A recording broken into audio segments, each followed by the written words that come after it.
ನಾವು ಪ್ರತಿದಿನ ತುಳಸಿಯನ್ನು ಪೂಜೆ ಮಾಡ್ತಾ ಇರ್ತೀವಿ. ಯಾರ ಮನೆಯ ಮುಂದೆ ತುಳಸಿ ಇಲ್ವೋ ಅಲ್ಲಿ ವಿಷ್ಣು ಪ್ರಿಯವಾಗೋದಿಲ್ಲ, ವಿಷ್ಣು ಅಲ್ಲಿ ಇರಲ್ಲ ಅಂತ ಹೇಳ್ತಾರೆ. ಪ್ರತಿದಿನ ಅದರಲ್ಲೂ ಮುತ್ತೈದೆ ಹೆಂಗಸು ತುಳಸಿಗೆ ಪೂಜೆ ಮಾಡಲೇಬೇಕು. ನಾವು ಪೂಜೆ ಮಾಡ್ತಿರ್ತೀವಿ, ಆದರೆ ಅದರಲ್ಲಿ ನಮ್ಮ ಅಭಿಷ್ಟಗಳನ್ನ ನೆರವೇರಿಸ್ಕೊಳ್ಳೋಕೆ ಹೀಗೆ ನಮಗೆ ಫಲಗಳು ಯಾವ ರೀತಿ ಫಲಗಳು ಬೇಕಾದಾಗ ಯಾವ ರೀತಿ ಪೂಜೆ ಮಾಡಬೇಕು, ತುಳಸಿಗೆ ಏನು ಹೇಳಿದರೆ ನಮಗೆ ಅಭಿಷ್ಟಗಳು ನೆರವೇರುತ್ತೆ, ಮತ್ತು ತುಳಸಿ ಕವಚವನ್ನು ಕೂಡ ಇದರಲ್ಲಿ ಹೇಳಿದ್ದೀನಿ. ಅದನ್ನು ಕೇಳುವುದರಿಂದ ನಮ್ಗೆ ಯಾವ ಫಲ ದೊರೆಯುತ್ತೆ ಅಂತ ಈ ವಿಡಿಯೋದಲ್ಲಿ ತಿಳಿಸ್ಕೊಡ್ತೀನಿ.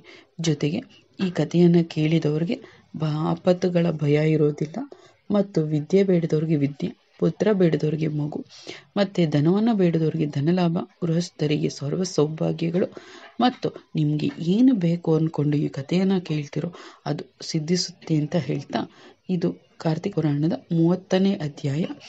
ಇದುವರೆಗೂ 29 ಅಧ್ಯಾಯಗಳನ್ನ ಮುಗಿಸಿದ್ದೀನಿ. ಯಾರು ಕೇಳಿಲ್ವೋ ಅವ್ರು ನನ್ನ ಚಾನಲ್ ಪ್ಲೇಲಿಸ್ಟ್ ಇದೆ, ಅಲ್ಲಿ ಹೋಗಿ ಕೇಳಿ. ಎಂಡಿಂಗ್ನಲ್ಲಿ ಸಾಧ್ಯವಾದರೆ ಹಾಕ್ತೀನಿ. ಈಗ 30ನೇ ಅಧ್ಯಾಯ ಶುರು ಮಾಡ್ತೀನಿ. ತುಳಸಿ ಮಹಿಮೆಯನ್ನು ವರ್ಣಿಸಲು ಸಾಧ್ಯವಿಲ್ಲ. ಈ ಮಹಾನ್ ವೃಕ್ಷದ ಬುಡದಲ್ಲಿ ಸಕಲ ತೀರ್ಥಗಳು ಸನ್ನಿಹಿತವಾಗಿದೆ.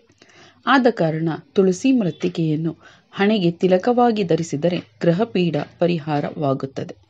ತುಳಸಿಯಲ್ಲಿ ಸಕಲ ದೇವತೆಗಳು, ವಿಶೇಷವಾಗಿ ಜಗತ್ತಿನ ಮಾತಾಪಿತರಾದ ಲಕ್ಷ್ಮೀ ನಾರಾಯಣರು ಸನ್ನಿಹಿತರಾಗಿರುತ್ತಾರೆ. ತುಳಸಿಯ ದಳದಲ್ಲಿ ದಾಮೋದರನ ಸನ್ನಿಧಿ ಇರುತ್ತದೆ. ಯಾವ ಯಾವ ಪಾಪಗಳನ್ನು ಯಮಧರ್ಮರಾಜನು ಪರಿಗಣಿಸುವನೋ ಆ ಪಾಪಗಳೆಲ್ಲ ತುಳಸಿ ವನ ದರ್ಶನ, ತುಳಸಿ ಸ್ಪರ್ಶ ಪೂಜೆಗಳಿಂದ ಸುಟ್ಟು ಹೋಗುತ್ತವೆ. ಗಂಗಾದಿ ತೀರ್ಥಗಳು, ಸಕಲ ಯಾತ್ರಾ ಸ್ಥಳ ದರ್ಶನ ಭಾಗ್ಯ ತುಳಸಿ ವೃಂದಾವನ ದರ್ಶನದಿಂದ ಲಭಿಸುತ್ತದೆ. ತುಳಸಿ ವೃಕ್ಷವಿದ್ದಲ್ಲಿ ಭಗವಾನ್ ಮಹಾವಿಷ್ಣುವು ಸದಾ ಸನ್ನಿಹಿತನಾಗಿರುತ್ತಾನೆ. ತುಳಸಿಯ ಮೇಲ್ಭಾಗದಲ್ಲಿ ಸಕಲ ದೇವತೆಗಳು ಸನ್ನಿಹಿತರಾಗಿರುತ್ತಾರೆ. ಅಂತಹ ಮಹಿಮಳಾದ ಹೇ ತುಳಸಿ ಮಾತೆ, ನಿನಗೆ ಅನಂತ ನಮನಗಳು. ತುಳಸಿಯು ಲಕ್ಷ್ಮಿಯ ಸಖಿಯು, ಪಾಪನಾಶಕಳು ಆಗಿದ್ದಾಳೆ. ತುಳಸಿ ಇಲ್ಲದ ಪೂಜೆ ಶ್ರೀಹರಿಗೆ ಎಂದೂ ಪ್ರಿಯವಾಗುವುದಿಲ್ಲ. ಸ್ಮರಣೆಯಿಂದಲೇ ನಮಗೆ ಹೋದಲ್ಲೆಲ್ಲ ಯಶಸ್ಸು, ಕಾರ್ಯಸಿದ್ಧಿ, ಜಯ ಲಾಭಗಳು ಆಗುತ್ತವೆ. ತುಳಸಿ ತೀರ್ಥವು ಅಮೃತದ ಸಮಾನವಾಗಿದೆ. ತುಳಸಿ ದಳವನ್ನು ಸಾಲಿಗ್ರಾಮಕ್ಕೆ ಶ್ರದ್ಧಾ ಭಕ್ತಿಗಳಿಂದ ಅರ್ಪಿಸಿದರೆ ಇದಕ್ಕಿಂತ ಉತ್ತಮವಾದ ಪೂಜೆಯು ಬೇರೆ ಇನ್ನೊಂದಿಲ್ಲ ಅಂತ ಹೇಳ್ತಾರೆ. ಕೃಷಿಯ ಆರಂಭ, ಪ್ರಯಾಣ, ಶುಭ ಕಾರ್ಯ, ವಿವಾಹಗಳಿಗೆ ಹೊರಡುವ ಮುನ್ನ ತುಳಸಿಯನ್ನು ಸ್ಮರಿಸಿದರೆ ಜಯ ಖಂಡಿತವಾಗಲು ಸಿಕ್ಕೇ ಸಿಗುತ್ತದೆ. ತುಳಸಿ ಮಾತೆ, ಸೀತಾಮಾತೆ, ಶ್ರೀರಾಮ, ಲಕ್ಷ್ಮಣರನ್ನು ಯಾರು ಸ್ಮರಿಸುವರೋ ಅವರಿಗೆ ಕಾರ್ಯಸಿದ್ಧಿ ಆಗುವುದರಲ್ಲಿ ಯಾವುದೇ ರೀತಿಯ ಸಂಶಯ ಇರುವುದಿಲ್ಲ. ಕೇವಲ ತುಳಸಿ ದರ್ಶನದಿಂದಲೇ ಸಕಲ ಪಾಪಗಳು ನಾಶವಾಗುತ್ತವೆ. ಸ್ಪರ್ಶದಿಂದ ದೇಹವು ಪವಿತ್ರವಾಗುತ್ತದೆ. ಇನ್ನು ನಮಿಸಿದರೆ ರೋಗವೆಲ್ಲ ಪರಿಹಾರ ಆಗುತ್ತದೆ. ತುಳಸಿ ಜಲದಿಂದ ಸ್ನಾನ ಮಾಡಿದರೆ ಅಪಮೃತ್ಯುವಿನ ಭಯವಿರುವುದಿಲ್ಲ. ಭಗವಂತನ ಪ್ರತಿಮೆಯ ಪಾದ ಕಮಲಗಳಲ್ಲಿ ತುಳಸಿ ದಳವನ್ನಿಟ್ಟು ಪೂಜಿಸಿದರೆ ಮೋಕ್ಷವು ದೊರೆಯುತ್ತದೆ. ಸಕಲ ಅಭಿಷ್ಟಗಳು ಸಿದ್ಧಿಸುತ್ತವೆ. ಇಂತಹ ತುಳಸಿ ಮಾತೆಗೆ ನಮೋ ನಮಃ. ಯಾರು ತಮ್ಮ ಕಿವಿಯಲ್ಲಿ ತುಳಸಿ ದಳವನ್ನು ಧರಿಸುವರೋ ಅವರ ಸಕಲ ಪಾಪಗಳು ದೂರವಾಗುತ್ತವೆ. ಕಿವಿಯಲ್ಲಿ 4 ದಳ, ತಲೆಯಲ್ಲಿ 1 ದಳ, ನಾಭಿಯಲ್ಲಿ 1 ದಳ, ತೀರ್ಥ ಕುಡಿಯುವಾಗ 3 ತುಳಸಿ ದಳಗಳನ್ನು ಮತ್ತು ಭೋಜನಾನಂತರ 5 ತುಳಸಿ ದಳಗಳನ್ನು ಸೇವಿಸುವುದು ಸಕಲ ಸಂಪತ್ಪ್ರದಾಯಕವಾಗಿದೆ. ಹೀಗೆ ತುಳಸಿ ಮಹಿಮೆ ಅಪಾರವಾಗಿದೆ. ತುಳಸಿಯ ಪುಣ್ಯ ನಾಮಸ್ಮರಣೆಯು ಹೀಗಿದೆ. ಶ್ರೀ ತುಳಸಿ ಮಾತೆಗೆ ಹಲವಾರು ಪುಣ್ಯ ನಾಮಗಳಿವೆ. ಅದರಲ್ಲಿ 16 ಹೆಸರುಗಳು ತುಂಬ ಫಲಪ್ರದವನ್ನು ನೀಡುತ್ತವೆ.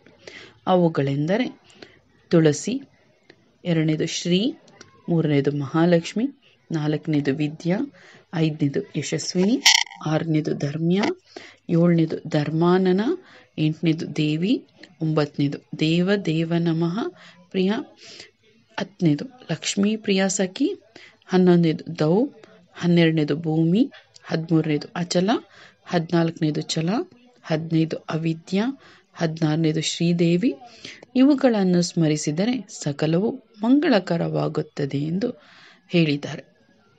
ಹೇ ಜಗತ್ಪ್ರತಿಯಾದ ತುಳಸಿ ಮಾತೆ, ನಿನಗೆ ನಮಸ್ಕಾರ ಎಂದು ನೀನು ಶ್ರೀಹರಿಗೆ ಪ್ರೀತಿ ಪಾತ್ರಳಾಗಿರುವೆ. ನೀನು ಜೀವಿಗಳಿಗೆ ಮೋಕ್ಷಪ್ರದಳೂ ಆಗಿರುವೆ. ಸಕಲ ಸಂಪತ್ತುಗಳನ್ನು ನೀನು ನಮಗೆ ಕರುಣಿಸು. ನಿನ್ನ ದರ್ಶನ ಮಾತ್ರದಿಂದ ಪಾಪಿಗಳು ವಾಮಾಚಾರಿಗಳು ಪಲಾಯನಗೈಯುತ್ತಾರೆ ಎಂದು ಹೇಳುತ್ತಾರೆ. ತುಳಸಿ ದಳವನ್ನು ಶ್ರೀಹರಿಗೆ ಸಮರ್ಪಿಸಿದವರೇ ಧನ್ಯ ಮಾನವರು. ತುಳಸಿ ದಳದಲ್ಲಿ ಸಕಲ ವೇದಾಭಿಮಾನಿ ದೇವತೆಗಳು ಇದ್ದಾರೆ ಎಂದು ಹೇಳುತ್ತಾರೆ. ತುಳಸಿ ನನ್ನ ಶಿರಸ್ಸನ್ನು ರಕ್ಷಿಸು. ಯಶಸ್ವಿನಿಯೇ, ನನ್ನ ಹಣೆಯ ಭಾಗವನ್ನು ರಕ್ಷಿಸು. ಪದ್ಮನಯನೆಯೇ, ಕಣ್ಣುಗಳನ್ನು, ಶ್ರೀಸಖಿಯು ಕಿವಿಗಳನ್ನು, ಸುಗಂಧಿಯು ನಾಸಿಕವನ್ನು, ಸುಮುಖಿಯು ಮುಖವನ್ನು ರಕ್ಷಿಸು. ಹೇ ಶುಭದೆ, ನನ್ನ ನಾಲಿಗೆಯನ್ನು ರಕ್ಷಿಸು. ವಿದ್ಯಾಮಯಿ, ನನ್ನ ಕೊರಳನ್ನು ರಕ್ಷಿಸು. ಕಲ್ಹಾರಿಣಿ, ನನ್ನ ಬಾಹುಗಳನ್ನು ರಕ್ಷಿಸು. ವಿಷ್ಣುವಲ್ಲಭೆ, ನನ್ನ ಹೃದಯವನ್ನು ಕಾಪಾಡು. ಪುಣ್ಯದ, ನನ್ನ ನಾಭಿಯನ್ನು ರಕ್ಷಿಸು. ನಾರಾಯಣ ಪ್ರಿಯೆ, ನನ್ನ ಪಾದಗಳನ್ನು ರಕ್ಷಿಸು. ಸರ್ವರಕ್ಷಿಣಿ, ನನ್ನ ಸಕಲ ಅವಯವಗಳನ್ನು ರಕ್ಷಿಸು ಎಂದು ಕೇಳಿಕೊಂಡರೆ ಎಲ್ಲವನ್ನೂ ರಕ್ಷಿಸುತ್ತಾಳೆ. ಹೀಗೆ ಮೇಲೆ ಹೇಳಿದ ತುಳಸಿ ಕವಚದ ಸಾರವನ್ನು ಯಾರು ಪಠಿಸುವರೋ ಅವರಿಗೆ ಆಪತ್ತುಗಳ ಭಯವಿರುವುದಿಲ್ಲ. ಯಾರಿಗೆ ಏನು ಬೇಕೋ ಅದು ಅವರಿಗೆ ಕವಚದ ಪಾರಾಯಣದ ಫಲದಿಂದ ದೊರಕುತ್ತದೆ. ವಿದ್ಯೆಯನ್ನು ಬೇಡಿದವರಿಗೆ ವಿದ್ಯೆ, ಪುತ್ರಕಾಂಕ್ಷಿಗಳಿಗೆ ಸತ್ಪುತ್ರ ಪ್ರಾಪ್ತಿ, ಧನಾಕಾಂಕ್ಷಿಗಳಿಗೆ ಧನಲಾಭ, ಗೃಹಸ್ಥರಿಗೆ ಸರ್ವ ಸೌಭಾಗ್ಯ ಸುಖ ಪ್ರಾಪ್ತಿಯಾಗುವುದರಲ್ಲಿ ಯಾವುದೇ ರೀತಿಯ ಸಂಶಯವಿರುವುದಿಲ್ಲ. ಯಾವ ಸ್ತ್ರೀಯೇ ಮಕ್ಕಳು ಜನಿಸಿ ಮೃತರಾಗುವರೋ ಆಕೆಯು ತುಳಸಿಯನ್ನು ತನ್ನ ಮೈಗೆ ಹಚ್ಚಿಕೊಂಡು ಸ್ನಾನ ಮಾಡಿದರೆ ಆಕೆಗೆ ಶೀಘ್ರದಲ್ಲಿ ಸಂತಾನ ಲಾಭವಾಗುತ್ತದೆ. ಬಂಜೆಯು ಇದರಿಂದ ಮಕ್ಕಳನ್ನು ಪಡೆಯಬಹುದು. ಅಧಿಕಾರ ಲಾಭ ಬಯಸುವವರು ತುಳಸಿ ಸ್ಮರಣೆಯನ್ನು ಅಶ್ವತ್ಥ ಮೂಲದಲ್ಲೂ, ರೂಪ ಬಯಸುವರು ಅಗ್ನಿಮುಖದಲ್ಲೂ, ವಿದ್ಯಾರ್ಥಿಯು ಮುತ್ತುಗದ ವೃಕ್ಷದ ಬಳಿಯೂ, ಕನ್ಯಾರ್ಥಿಯು ಪಾರ್ವತಿ ದೇವಾಲಯದಲ್ಲೂ, ಶತ್ರುನಾಶಕ್ಕಾಗಿ ಸ್ವಗೃಹದಲ್ಲೂ ತುಳಸಿ ಕವಚ ಹಾಗೂ ನಾಮಸ್ಮರಣೆಯನ್ನು ಮಾಡಿದರೆ ಶೀಘ್ರ ಫಲ ಸಿಗುತ್ತದೆ. ಹಿಂದೆ ತಾರಕಾಸುರ ಸಂಹಾರಕ್ಕಾಗಿಯೇ ಜನಿಸಿದ ಕುಮಾರಸ್ವಾಮಿಯು ದೇವಸೇನನನ್ನು ಮುಂದಿಟ್ಟುಕೊಂಡು ಯುದ್ಧಕ್ಕೆ ಹೊರಡುವ ಮುನ್ನ ತುಳಸಿಯನ್ನು ಶ್ರದ್ಧಾಭಕ್ತಿಗಳಿಂದ ಸ್ಮರಿಸಿದ್ದರಿಂದ ಅದರ ಫಲವಾಗಿ ಆತನು ತಾರಕನನ್ನು ಲೀಲಾಜಾಲವಾಗಿ ಸಂಹಾರ ಮಾಡಲು ಸಾಧ್ಯವಾಯಿತು. ಈ ರೀತಿಯಾಗಿ ತುಳಸಿ ಮಹಾತ್ಮೆಯನ್ನು ಪೂರ್ಣವಾಗಿ ನಿರೂಪಿಸಲು ಸಾಧ್ಯವಿಲ್ಲದಿದ್ದರೂ ಈ ತುಳಸಿ ಕಥೆಯನ್ನು ಕೇಳಿದವರಿಗೆ ಅನಂತ ಫಲಪ್ರದವಾಗುತ್ತದೆ ಎಂಬ ಸತ್ಯವಾಕ್ಯವನ್ನು ಹೇಳಬಹುದು. ಇದು 30ನೇ ಅಧ್ಯಾಯ, ಕಾರ್ತಿಕ ಮಾಸದ 30ನೇ ಅಧ್ಯಾಯ. ಈ ತುಳಸಿ ಕವಚವನ್ನು ಯಾರು ಕೇಳುತ್ತಾರೋ ಅವರಿಗೆ ಅವರು ಏನು ಫಲವನ್ನು ಬಯಸುತ್ತಾರೋ ಆ ಫಲ ಸಿಗುತ್ತದೆ. ಇದನ್ನು ಪ್ರತಿದಿನ ಕೇಳಬೇಕೆಂದರೆ ಪ್ರತಿದಿನ ಕೇಳ್ಬೋದು, ಅಥವಾ ವಾರಕ್ಕೆ ಒಂದ್ಸರಿ ಆದರೂ ಕೇಳ್ಬೋದು. ಏನಾದರೂ ಅಂದ್ಕೊಂಡು ಅದಕ್ಕೋಸ್ಕರ ಅಂತ ತುಳಸಿ ಕವಚವನ್ನು ಹೇಳ್ಬೋದು. ತುಳಸಿ ಕವಚ ಹೇಳೋಕ್ಕಾಗಲಿಲ್ಲ ಅಂದರೂ ಈ ಕಥೆಯನ್ನು ಕೇಳಿದ್ರೂ ಕೂಡ ತುಳಸಿ ಕವಚವನ್ನು ಹೇಳಿದಷ್ಟೇ ಫಲ ಸಿಗುತ್ತೆ. ಹಾಗಾಗಿ ನಿಮ್ಗೆ ಏನು ಬೇಕೋ ಅದು ಸಿದ್ಧಿಸುತ್ತೆ ಅಂತ ಹೇಳ್ತಾ ಈ ವಿಡಿಯೋನ ಮುಗಿಸ್ತೀನಿ. ಅದಕ್ಕೂ ಮುಂಚೆ ಯಾರು ನನ್ನ ಚಾನಲ್ ಸಬ್ಸ್ಕ್ರೈಬ್ ಮಾಡಿಲ್ಲ ಅವರು ಸಬ್ಸ್ಕ್ರೈಬ್ ಮಾಡ್ಕೊಳ್ಳಿ. ಹಾಗೆ ಪಕ್ಕದಲ್ಲಿ ಕಾಣೋ ಬೆಲ್ ಐಕನ್ ಕ್ಲಿಕ್ ಮಾಡಿ ಆಲ್ ನೋಟಿಫಿಕೇಶನ್ನ ಸೆಲೆಕ್ಟ್ ಮಾಡ್ಕೊಳ್ಳಿ. ಹಾಗೆ ವಿಡಿಯೋಗೆ ಒಂದು ಲೈಕ್ ಮಾಡಿ. ಮತ್ತು ಉಳಿದ ಅಧ್ಯಾಯಗಳು ನನ್ನ ಚಾನಲ್ನಲ್ಲಿ ಪ್ಲೇಲಿಸ್ಟ್ ಇದೆ, ಎಂಡ್ನಲ್ಲಿ ಹಾಕಿರ್ತೀನಿ. ಹಾಕಿಲ್ಲ ಅಂದರೆ ನನ್ನ ಚಾನಲ್ನಲ್ಲಿ ಪ್ಲೇಲಿಸ್ಟಲ್ಲಿ ಸಿಗುತ್ತೆ. ಕೇಳಿ ಇದುವರೆಗೂ ಕೇಳಿದ್ದಕ್ಕಾಗಿ ಧನ್ಯವಾದಗಳು. ಮುಂದಿನ ವಿಡಿಯೋದಲ್ಲಿ ಸಿಗೋಣ.